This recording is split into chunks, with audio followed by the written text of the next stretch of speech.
Dhaneshwar Mahato Bharatiya Janata party की सरकार के ऊपर आरोप लगा रहा हूं कि आप सनातन धर्म के ठेकेदार कैसे हो सकते हो जब आप हमारी गौ माता की हत्या करके उनका चंदा लेते हो और अपनी राजनीतिक रोटी सेकते हो। आप गौ माता के रक्षक कैसे हो सकते हो?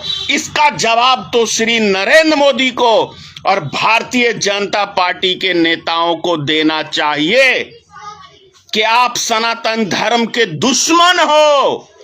भारतीय जनता पार्टी सनातन धर्म की दुश्मन है।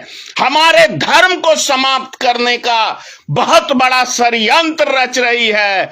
यह समझना पड़ेगा हमारे देश की जनता को।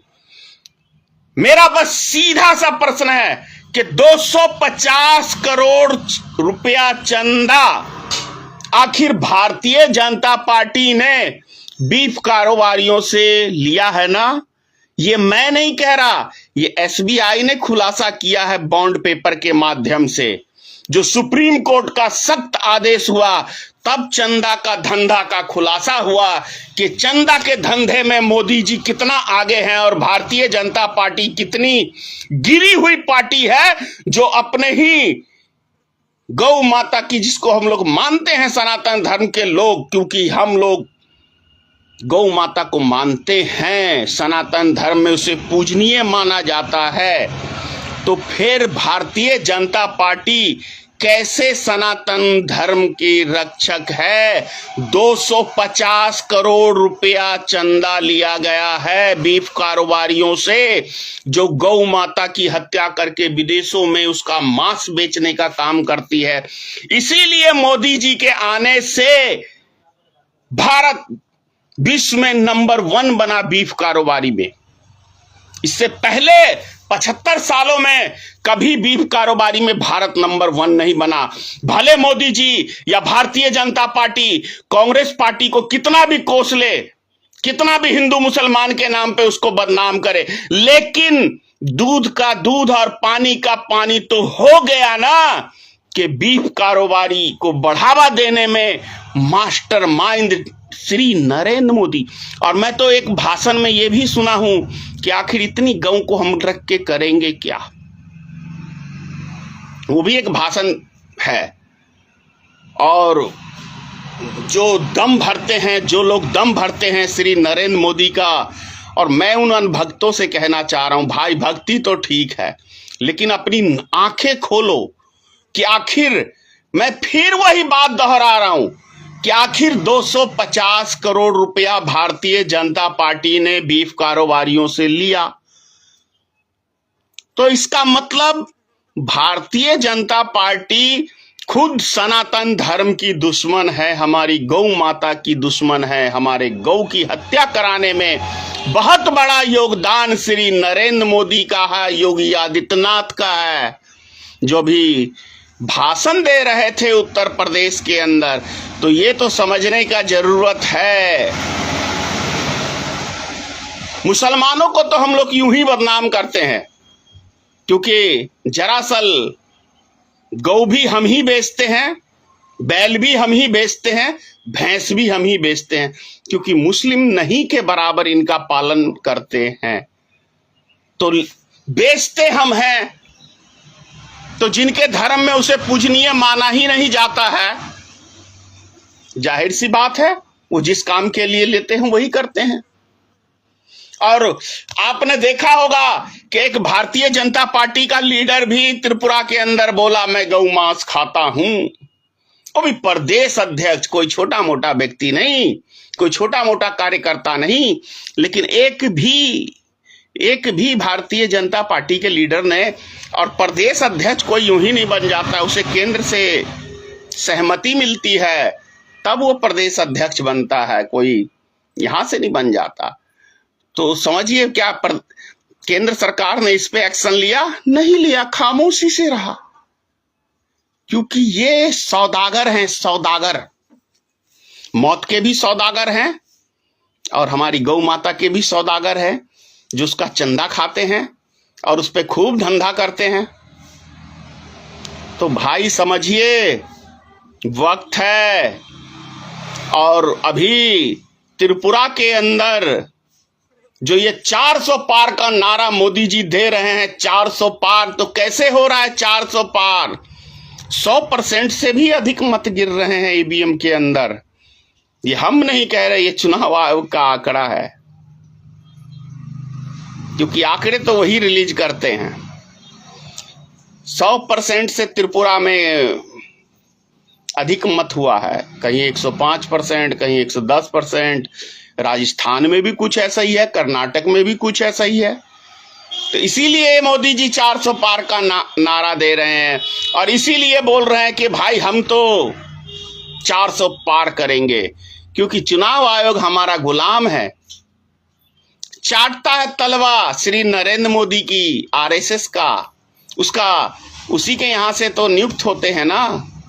तो जब ऐसी सरकार, ऐसी वो, जब तलवे चाटने वाले निर्वाचन आयोग भी बन जाएंगे तो क्या होगा? कहां से लोकतंत्र बचेगा? मौका है देश की जनता के पास कि आप समझिए, सोचिए, और मतदान अभी भी 5 चरणों का बाकी है। तो पूरे देश की जनता इसके ऊपर सोचे, मंथन करे। और मैं खास तौर से उन हिंदू भाइयों से कह रहा हूं, मुस्लिम से नहीं, हिंदुओं से कह रहा हूं, जो सनातन धर्म को मानते हैं, भगवान राम को मानते हैं, और हर हिंदू समाज में गौ माता की पूजा करते हैं, हम भी मानते हैं।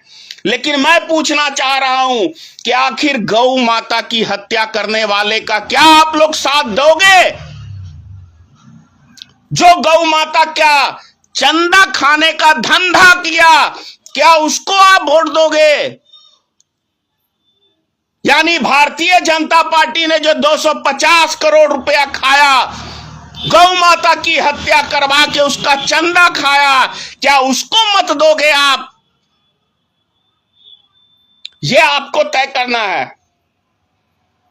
कि मुंह में राम राम बगल में छुरी, मुंह में राम राम बगल में छुरी। नरेंद्र मोदी जी और भारतीय जनता पार्टी का, वो खुद ही मोदी जी एक गाना गा रहे थे, एक चेहरे पे कई चेहरे लगा लेते हैं लोग।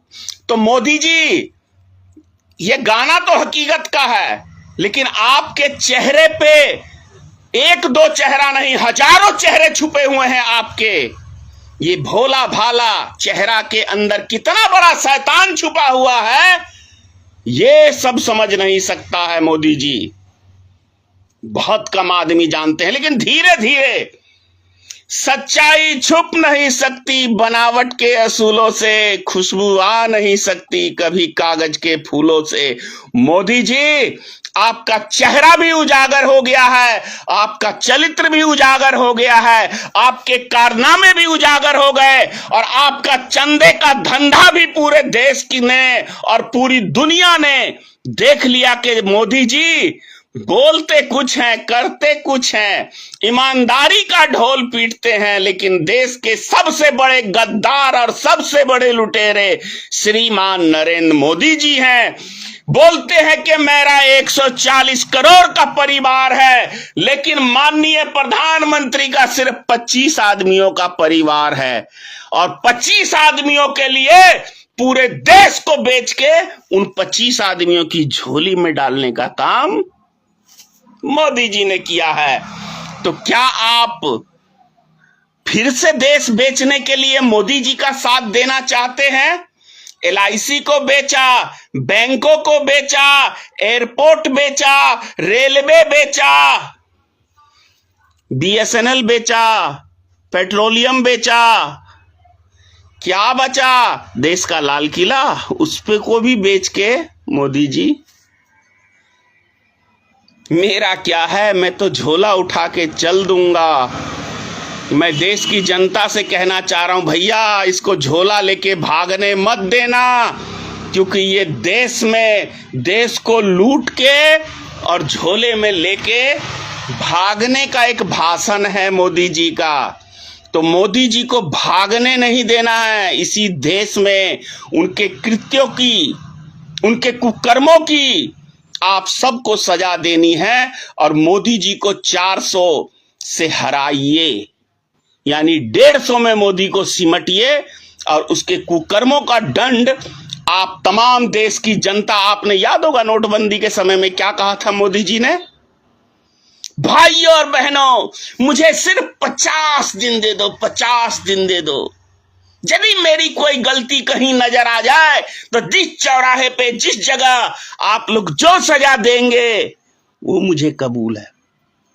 50 दिन छोड़िए भाई, 10 साल आपने दे दिया, फिर भी इनको चाहिए। कभी 2022 का हवाला देते हैं कि 2022 तक ठीक हो जाएगा, निकल गया 2022, 23 भी चला गया, 24 आ गया, अब ये 2037 का आपको हवाला दे रहे हैं। कितना बड़ा झांसेबाज व्यक्ति है, आप लोग समझिए। मोदी के झांसे में मत आइए भाई, अपने देश को बचाइए, अपने समाज को बचाइए, क्योंकि मोदी जी महंगाई के नाम पे आए थे, लेकिन हकीकत यह है कि जो महंगाई मोदी ने बढ़ाई वो पिछले 70 साल में किसी सरकार ने नहीं बढ़ाया। 70 साल लग गए 410 का सिलेंडर होने में, लेकिन मोदी जी ने 10 साल नहीं लगाए 1200 पार करने में। तो सोचिए कि आखिर इतना लूटने के बाद, इतना खसोटने के बाद किसके खजाने में पैसा जा रहा है? वो 25 उद्योगपतियों के घरों में, सिर्फ 25। तभी तो आपने देखा होगा 75 करोड़ रुपया 2-3 घंटे के लिए नाचने जो आई थी विदेश से एक महिला, अडानी जी ने उसको दिया। तो और सोचिए यदि 75 करोड़ रुपया किसी जिले में, किसी उद्योग में लगा दे तो हजारों आदमी को रोजगार मिल सकता है, हजारों आदमी को रोजगार मिल सकता है। लेकिन नहीं, ये पार्टी, भारतीय जनता पार्टी और आरएसएस, ये चंद उद्योगपतियों के गुलाम हैं और उन्हीं के लिए ये काम करते हैं। ये आम जनता के लिए काम नहीं करते। यदि आम जनता के लिए काम करते तो ये किसानों का लोन माफ करते, लेकिन हुआ क्या?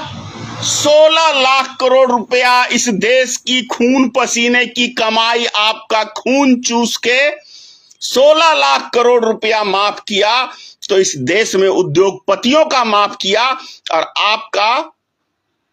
आपके ऊपर 5 किलो का एक वो भिक्षा देके और आपके ऊपर एहसान जता रहा है। लेकिन हकीकत तो यह है, वो 5 किलो अनाज के बदले में आपसे हर महीने हजारों रुपया कितना लूटता है मोदी जी, चाहे वो जीएसटी के नाम पे हो, चाहे किसी चीज के नाम पे हो। ऐसा क्या चीज है जिसमें मोदी जी ने जीएसटी नहीं लगाया, जीवन के बाद भी और जीवन के समाप्त के बाद, मतलब आने से पहले और